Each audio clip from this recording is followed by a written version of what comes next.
আসসালামু আলাইকুম প্রিয় দর্শক, আপনাদেরকে আমি যুক্ত করেছি চট্টগ্রামের ফটিকছড়ি উপজেলার লেলাং ইউনিয়ন হতে। রেস্ট্রিকশনের কারণে আমরা পুরো দেহটি দেখাচ্ছি না। আপনারা দেখতে পাচ্ছেন একটি মরদেহ পড়ে আছে। এলাকাটি হচ্ছে ফটিকছড়ি উপজেলার লেলাং ইউনিয়নের। এটাকে দেখার নাম কি ভাই? দিঘিরপাড় এলাকা। একটু আগে জামাল নামের এক যুবকের এখানে যুবককে হত্যা করা হয়েছে। কে বা কারা দুর্বৃত্তের গুলিতে হত্যা হয়েছে বলে আমরা প্রাথমিকভাবে জানতে পেরেছি। ইতিমধ্যে প্রশাসন এসেছে, দীর্ঘক্ষণ লাশটি এখানে পড়ে আছে।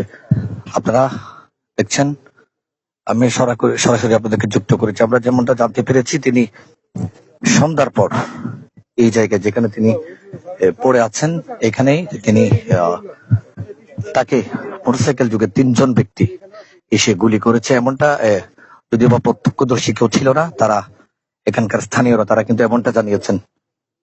পুলিশ এসেছেন, প্রাথমিকভাবে সুরতহাল নির্ণয় করছেন।